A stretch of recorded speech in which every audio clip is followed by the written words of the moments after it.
Before I start, I would like to give honor and grace to God, who is definitely the head of my life, to Pastor Hawkins, the deacons, the trustees, mothers, thank you. My mother, thank you. Today, talking about something that I was just looking at, a subject that I was thinking about preaching last month, and God gave me this subject once again. As I looked at the world, and I looked at the things that they were doing, then I looked at the church, and I looked at the things we were doing. And it made me question this. So, turn your Bibles to Daniel chapter 3. We're going to do a little skipping around. If you don't mind, we're going to do some teaching. Daniel chapter 3, starting at verse 1. So we're going to do verse 1 through 6, and then we're going to skip down to verses 12 through 29. Daniel chapter 3. Let me know when you get there by saying amen.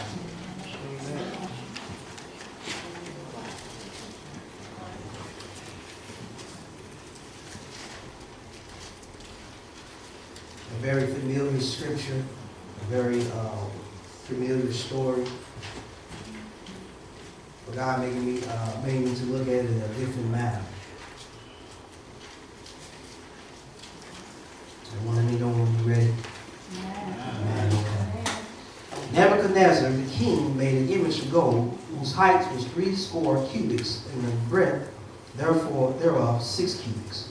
He set up in the plain of Dura, in the province of Babylon. Then Nebuchadnezzar, the king, sent to gather together the princes, the governors, and the captains, the judges, the treasurers, the counselors, the sheriffs, and all the rulers of the province. Everybody say everybody. Everybody.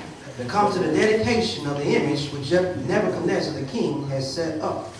Then the princes, the governors, and captains, the judges, the treasurers, the counselors, and sheriffs, and all the rulers of the provinces were gathered together unto the dedication of the image that Nebuchadnezzar the king had set up. And they stood before the image that Nebuchadnezzar had set up. Then a herald cried aloud, "To you it is commanded, O people, nations, and languages, that at what time ye hear the sound of the cornet, flute, harp, sackbut, psaltery, dulcimer, and all kinds of music, ye fall down and worship the golden image that Nebuchadnezzar the king hath set up. And whosoever falleth not down and worship shall the same hour be cast into the midst of a burning fiery furnace." We're going to skip down to 12.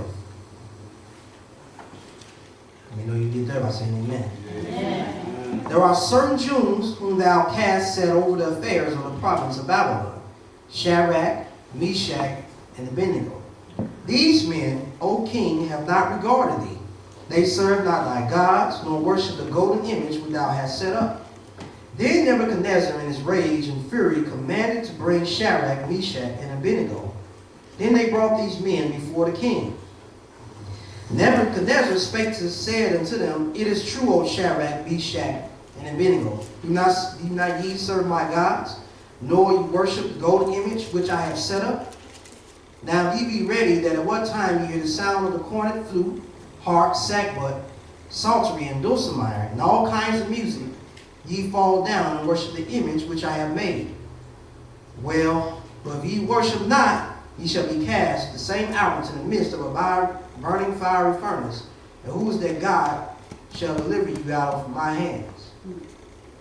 Shadrach, Meshach, and Abednego answered and said to the king, "O Nebuchadnezzar, we are not careful to answer thee in this matter. If it be so, our God whom we serve is able to deliver us from the burning fiery furnace, and he will deliver us out of thine hand, O king. But if not, be it known unto thee, O king, that we will not serve thy gods, nor worship the golden image which thou hast set up." Then was Nebuchadnezzar full of fury, and the form of his visage was changed against Shadrach, Meshach, and Abednego. Therefore he spake and commanded they should heat the furnace 7 times more than it was wont to be heated. Say it was hot. And he commanded the most mighty men that were in his army to bind Shadrach, Meshach, and Abednego, to cast them into the burning fiery furnace. Then these men were bound in their coats, their hosen, and their hats, and their garments, and were cast into the midst of the burning fiery furnace. Therefore, because the king's commandment was urgent, and the furnace exceeding hot, the flame of the fire slew those men that took of Shadrach, Meshach, and Abednego. And these 3 men, Shadrach, Meshach, and Abednego, fell down bound into the midst of the burning fiery furnace. Then Nebuchadnezzar the king was astonished, and rose up in haste, and spake and said unto his counselors, Did not we cast 3 men bound into the midst of the fire? They answered and said unto the king, True, O king.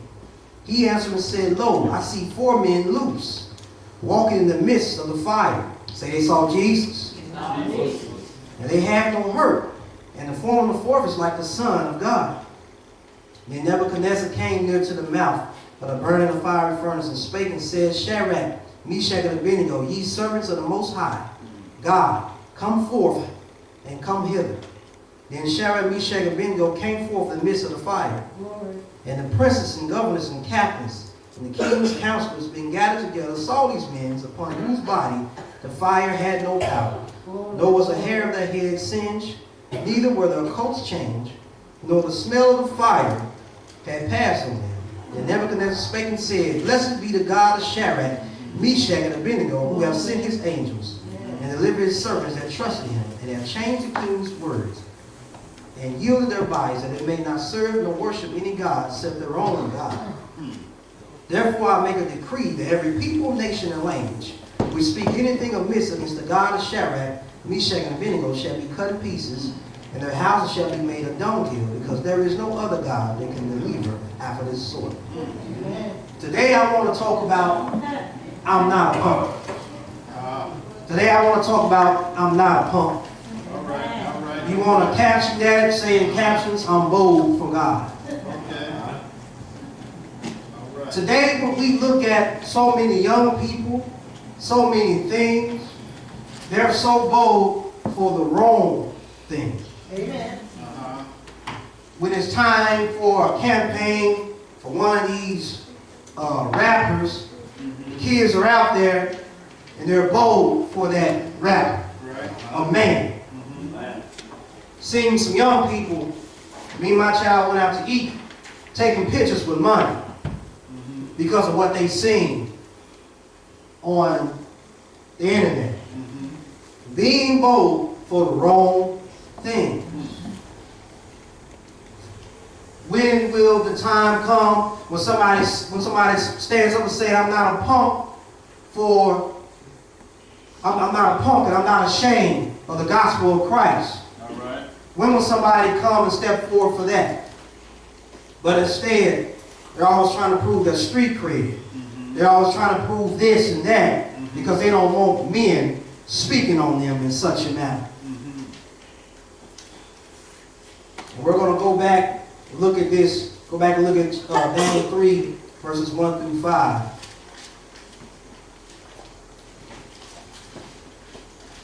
I'm going to do a little skipping around. And it tells you that Nebuchadnezzar the king made an image of gold, whose height was 80 cubits, and the breadth therefore of 6 cubits. He set up in the plain of Dura in the province of Babylon. So we know that he made this big gold statue. That's what Nebuchadnezzar made.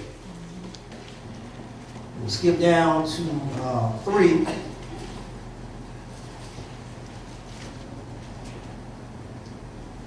Well, let's get down to 4, I'm sorry. Then a herald cried aloud, To you it is commanded, O people of nations and languages, that at what time ye hear the sound of the cornet flute, harp, sackbut, psaltery, dulcimer, and all kinds of music, ye fall down and worship the golden image that Nebuchadnezzar the king hath set up. The world wants you to be a follower. They want you to be a follower. Nebuchadnezzar said, we made this golden image, and you're going to serve it. They wanted the people of God to follow what they were saying. Just like in the world, when you see, this is how the world, that they portray the church that this is how the church should look. The world wants the church to look a certain way, and this is the way that you guys should follow us. You should do what we're doing. This is what's cool. It's cool to live in that type of manner. It's cool to it's cool if you have more than one woman. Or it's cool that or it's cool that you follow this crowd. That you follow this type of crowd. It's okay. And that's a message that I get from the world. That all sin is okay. And it's not. Isaiah 59, 5 and 8, you ain't got to turn there, but I'm going to read this to you and what it says about the world and what the world tries to do to lure you and lead you. And they're trying to blind you if you don't pay attention. Right. They hatch cockatrice eggs and weave the spider's web. He that eateth of their eggs dieth, and that which is crushed breaketh out into a viper. Their webs shall not become garments, neither shall they cover themselves with their works. Their works are works of iniquity, and the act of violence is in their hands. Their feet run to evil, and they make haste to shed innocent blood. Their thoughts are thoughts of iniquity. Waste and destruction are in their paths. The way of peace they know not, and there is no judgment in their goings. They have made them crooked paths. Whosoever goeth therein shall not know peace. So the word of God tells you plain and simple. You can follow these people all you want, but their path is a path to destruction. Their path is a path to destruction. They look at these rappers, they look at these other celebrities, and they think, wow, I can be like that. But their pathway is a pathway to destruction. There is no path of success there. There's only a pathway to destruction. Because honestly, like the word of God says, they know not another path. That's the only path that they knew before they were who they are now. So they only know a pathway to destruction. So you cannot be influenced by the wrong path. So the world wants you to follow what they are doing. So you can all be led into destruction. So you can all be destroyed. The world wants you to be bold for certain things. Not that I'm against it. Black Lives Matter. I'm not against this either. Food drives. I'm not against this either. Blue Lives Matter. I'm not against bullies. Can't say it for the children. But as far as confusionality, we're going to say it confusionality. You know what I mean? Yes, okay. Amen. People who are, those people that walk around confused. Right. So they want you to be bold for those certain things. Campaign for that. Get out a rainbow, make a poster with a rainbow on it, and then they post a board for that, and they say they don't have rights. Or they get out Black Lives Matter, and then they campaigning for that all day. But who's taking out a poster board and putting something, a scripture on it, and talking about Jesus? Amen. Who's being bold for that? Can we get 1,200 people for that? In front of the government, in front of the government house, and march on Washington, and say and put a scripture on it, and say that Jesus is the reason to live? Can we do that? Right. Can we say that I'm bold for God? I'm not ashamed. I'm not ashamed of the gospel of Christ. Amen. Where is this boldness? There is no boldness. The thing about it is, but when it's time for you to be, when it's time to be bold for God, they ready to curse you.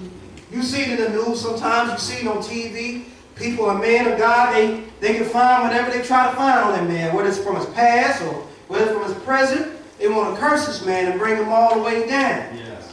Because they don't want the boldness for God to take over. They ready for only people to you to be bold for the world. Be bold for the kingdom of the master of this world. And not of the kingdom of God. Amen. So we're going to look at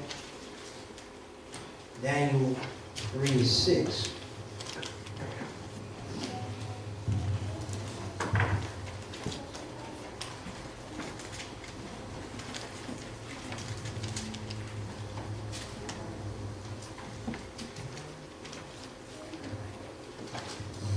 says, and whosoever falleth not down and worship shall the same hour be cast into the midst of a burning fiery furnace.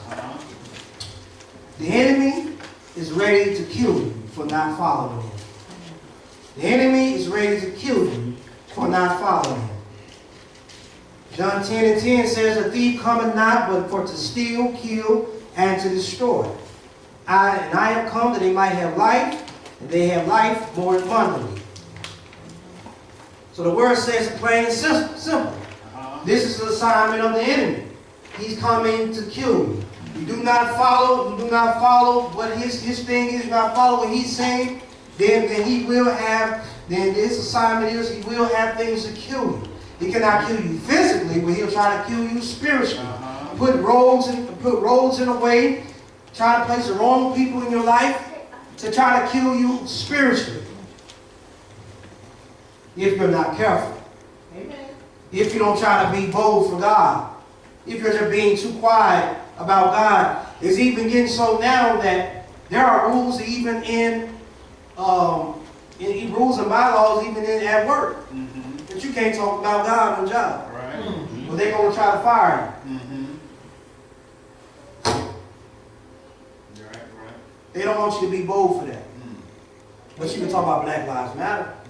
You can talk about workplace violence, how to prevent it, but we can't talk about Jesus. They don't want you to be bold. The enemy is trying to kill your voice in every place that he's trying to kill it. And just like we look here, they already had it, where if anybody try to be bold for God, they will be put in the burning fiery furnace. Right. And people now, gods are money and power and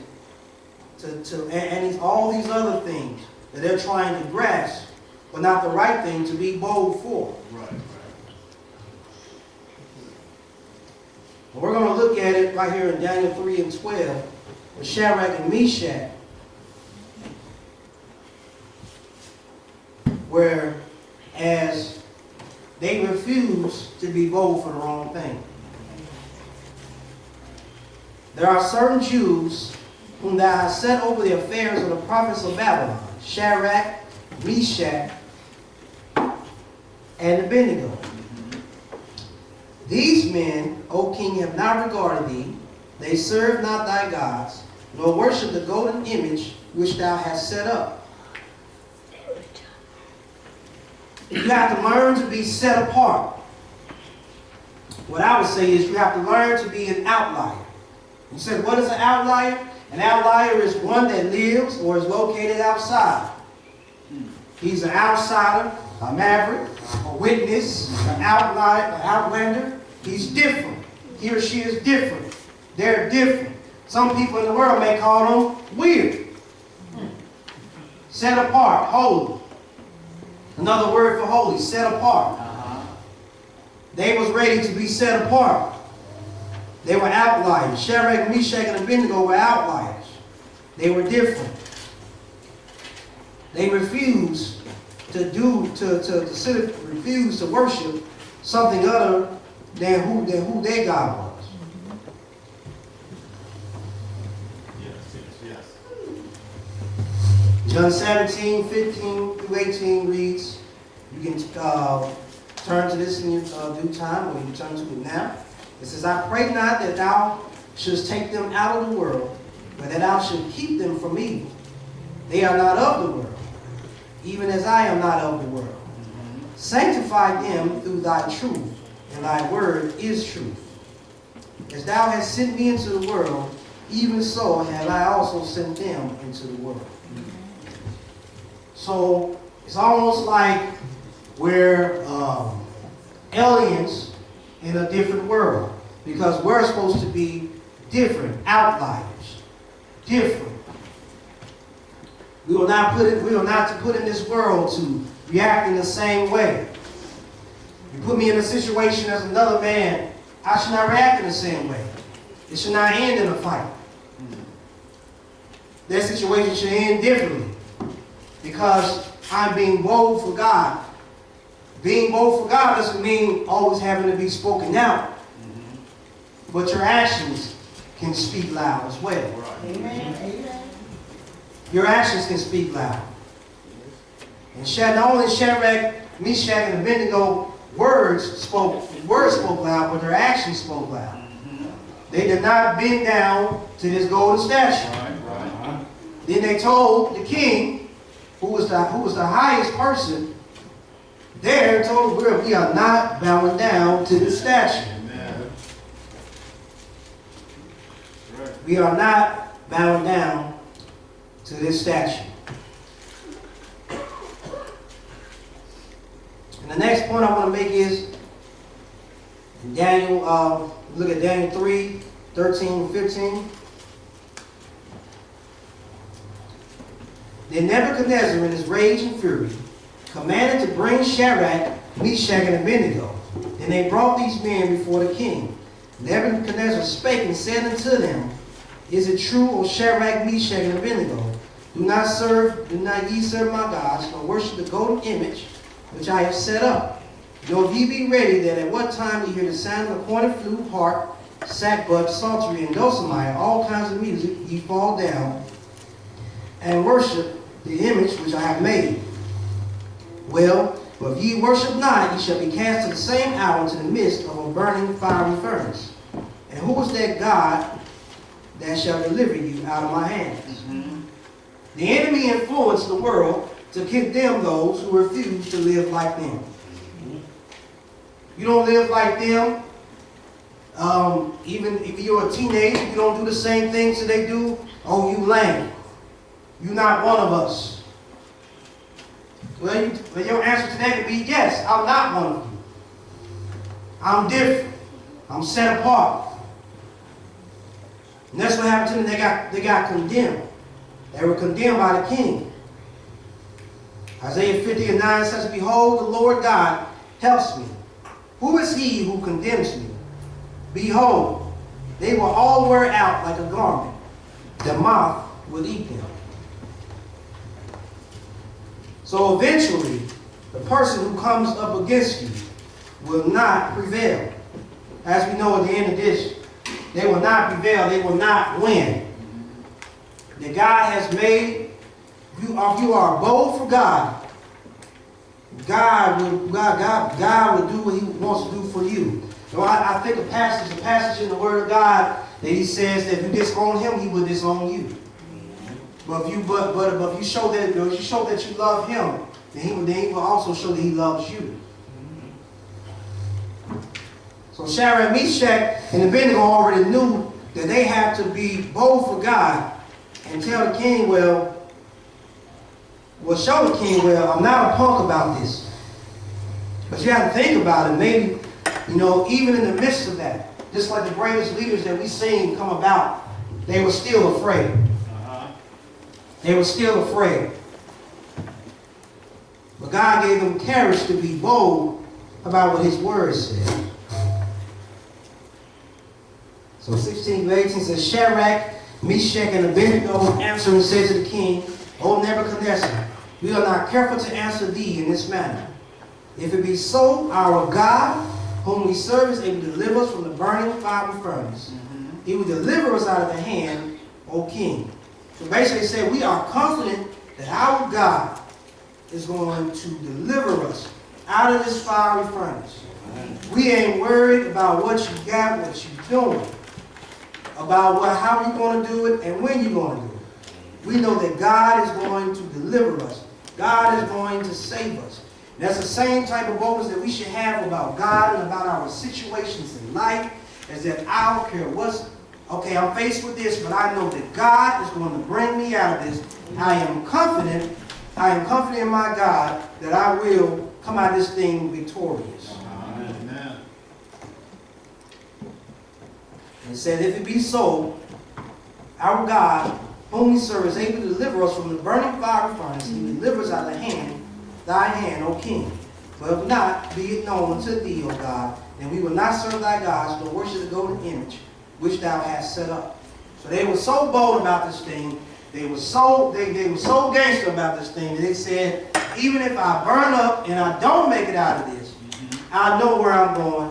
Right. And I know that God is still in the midst of what he's doing. I know that God is still leading me. He's still guiding me, regardless of whatever.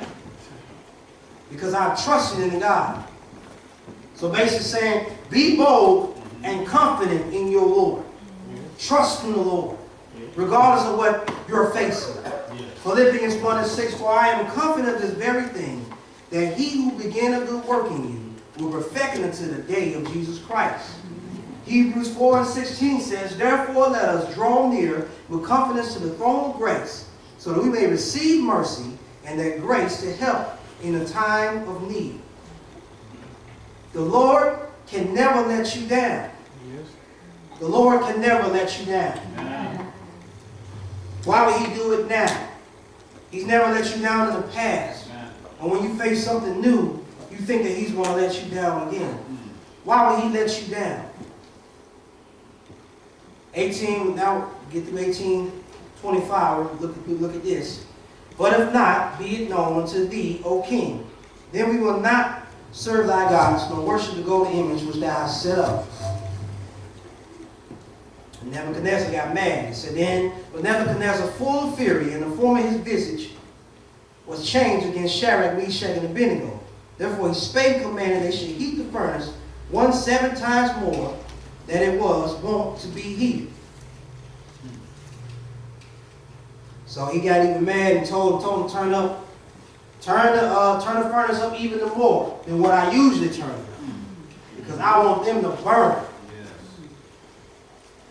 23, we'll skip down to 23. And these 3 men, Shadrach, Meshach, and Abednego, fell down bound into the midst of the burning fiery furnace. And that's what gets me right there. In the midst of the situation. That's what God wants you to do. In the midst of your situation, in the midst of your problems, thank you, Holy Ghost. In the midst of your problems, in the midst of the things that you're going through, in the midst of and he said it just like that, when you're going through pure deed hell, in the midst of that, he wants you to fall down on your knees and worship him. Just like Shadrach, Meshach, and Abednego did. They were in this fiery furnace, all this fire around them. And what they do? They fell down and worship him. They worship him in spirit and in truth. They worship him. God, I thank you anyway. I thank you anyway, God. I thank you in the midst, God, of the problem. I thank you in the midst of the hell, God. Because, God, I have decided, I made up my mind that you are still good. That's what they were saying. You are still good, God. You are still the powerful God that I know. You are still the God that lead me here, God. And I still believe that you are going to deliver me out of the hand of this king and out of the hand of out of this burning fiery furnace. They fell down and they worshiped him. Then Nebuchadnezzar the king was astonished and rose up in haste and spake and said unto his counselors, did not we cast 3 men bound into the midst of the fire? They answered and said unto the king, true, O king.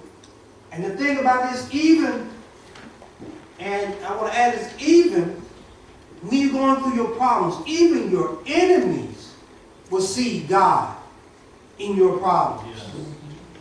And that's what he saw. He saw Jesus. He saw Jesus in the midst of that. What can you imagine a king? You turn up the fiery furnace. You see these boys. They inside the furnace. And what they do? Fall down and worship. You're like, what is wrong? What's going on?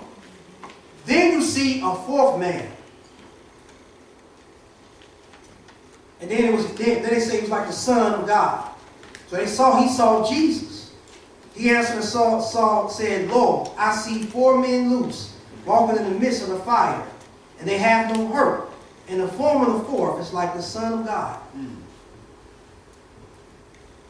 I want to say this. He's not there when you want him, but he's right on time.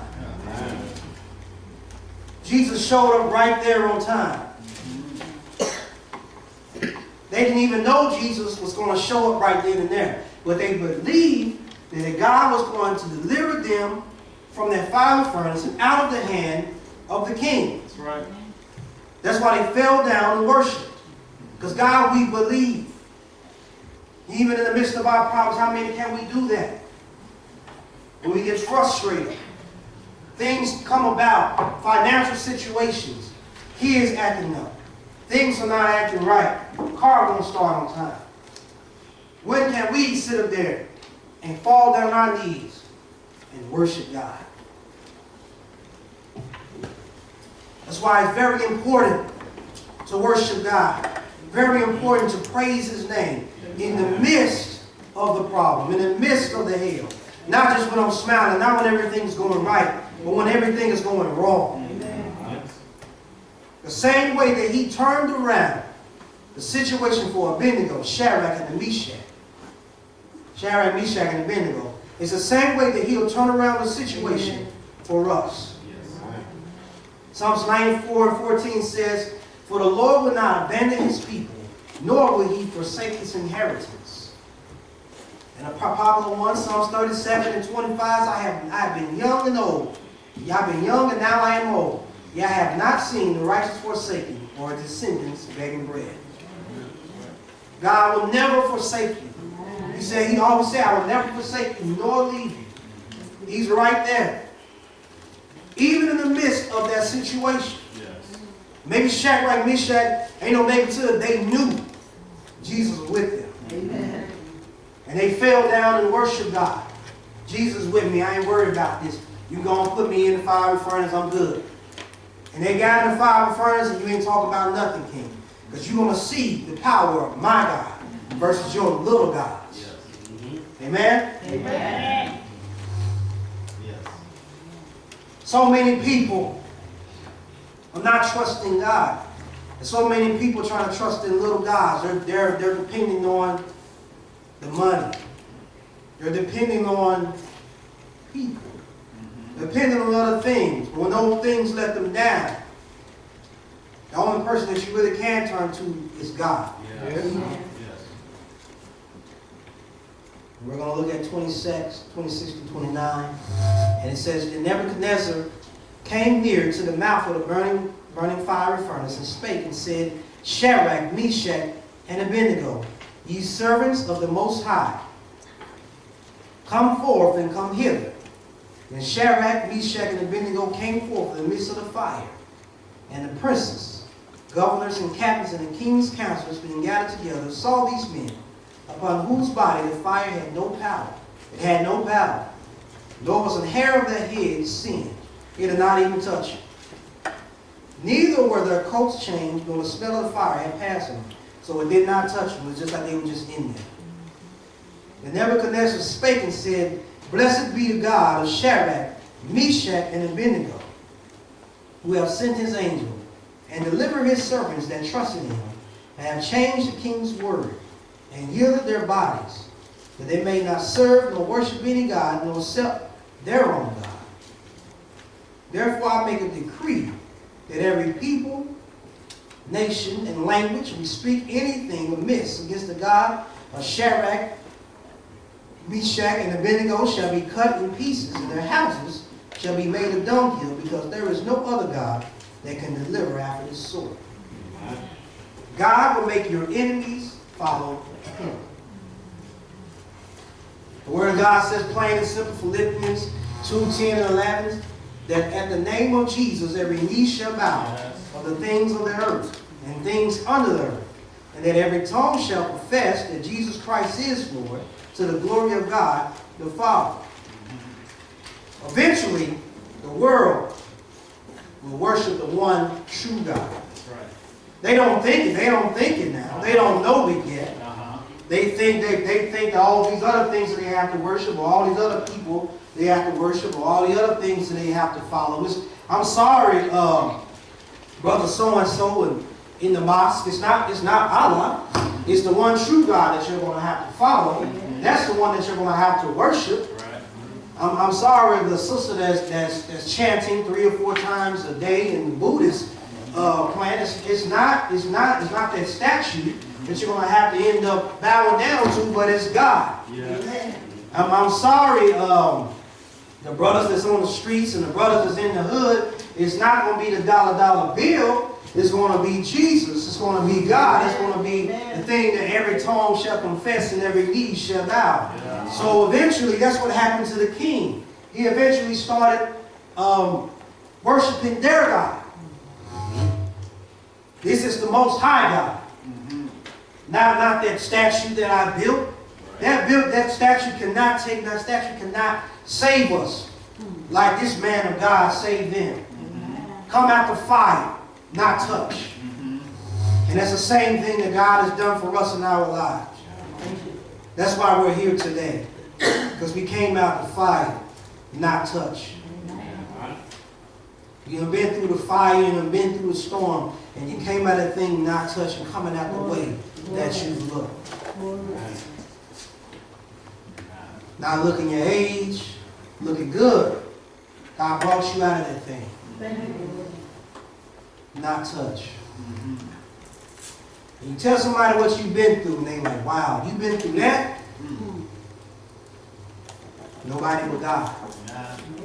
Only Jesus can bring you out of that thing untouched. Yes. Brought us out of that thing untouched. And the one thing we have boldness for God. I am not a punk for God's kingdom. There are no punks in God's kingdom. There are no punks in God's kingdom. Only strong people are in God's kingdom who can take the things that we take and utilize it for the love of God. To still live the way God wants us to live after the things that we face. And if that's not strength, that's not power, then I don't know what is. Hallelujah. Amen. Doors of the church. Hallelujah.